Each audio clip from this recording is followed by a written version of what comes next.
Yesterday, I got the email I'd been dreading for months. I'll read it to you.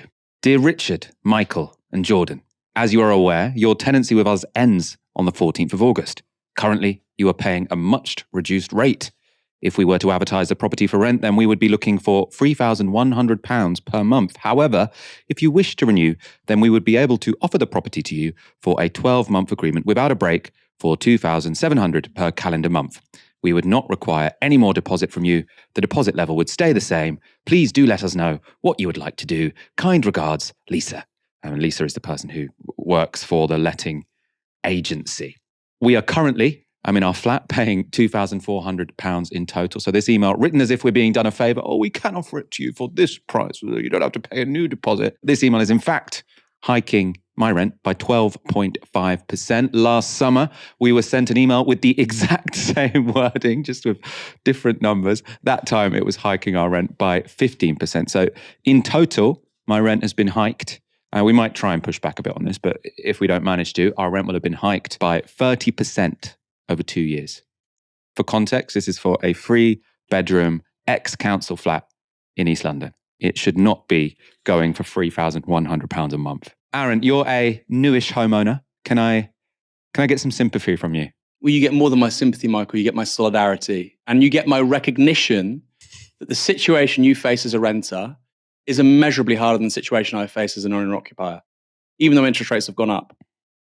You've got people with mortgages saying, oh yeah, it's hard for me too. My interest rates have gone up. My mortgage is more expensive. Yeah, you're investing in an asset you get to keep. So even the worst possible situation for a mortgage holder, even if you're in negative equity temporarily, I'd still prefer that to being a renter. It's ridiculous, Michael. We've heard from the economic whiz kids and the politicians and the policy people and the clever old right-wing journalists in this country, you can't ask for high wages because then we'll have a wage price spiral. Okay? Even though the inflation we're experiencing right now, today, not in 12 months' time, today, has very little to do with wages going up. Public sector wages went up 5%, private sector wages went up 7%.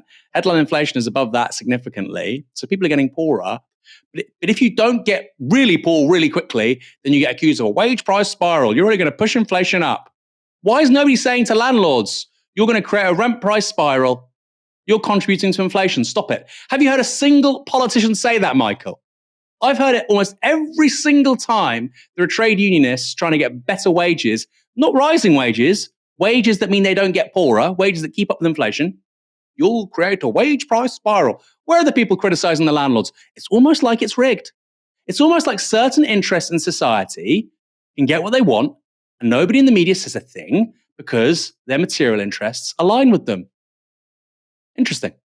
30% over 2 years, right? So that is, can you imagine if a public sector union had said we want 30% over 2 years? In fact, we've seen one, right? So the junior doctors say we want pay restoration because they've had their wages cut by 25% or 26% since 2010. That means to restore their pay to that level, they'd need a 35% pay increase.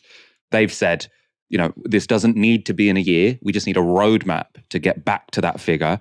All the right-wing press are saying that's crazy. Of course, who the hell do they think we are? They can get 35% pay increase.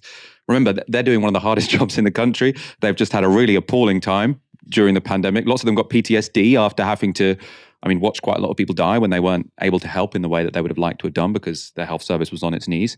Landlords, they've had quite an easy pandemic. They've had quite an easy few decades, in fact. And now they get to ask for a 30% pay rise.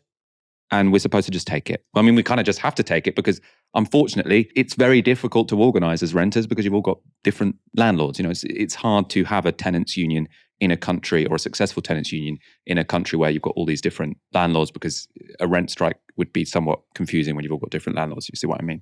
No one is saying this causes a rent price spiral, which it does, right? Because obviously, if the 3 people in my house, if we have to pay 30% more than we did 2 years ago, we're going to be asking our bosses for pay increases, right? And that's the whole point of how a wage price spiral is supposed to work. If one person gets this pay rise and that's going to increase someone else's cost, so they're going to have to get a pay rise as well. Now, this is my cost being increased by more than any other sector, right? Everyone's talking about, energy bills, huge problem, serious issue. Rent dwarfs it, completely dwarfs it if you're in the private rental sector.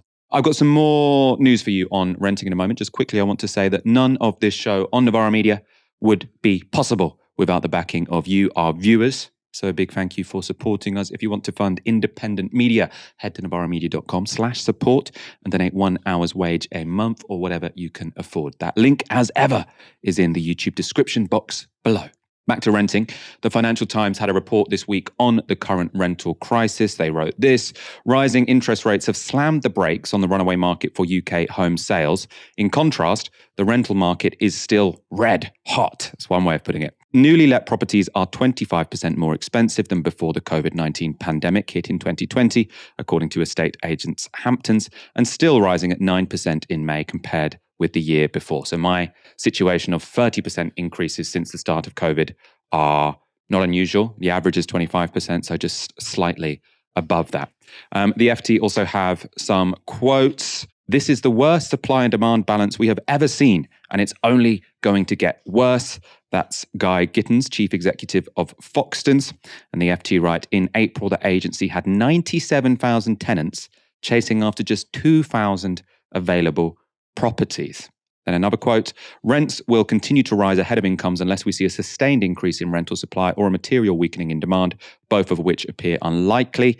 That was said by Richard Donnell, Executive Director at Zoopla. That's a website where you can search for properties.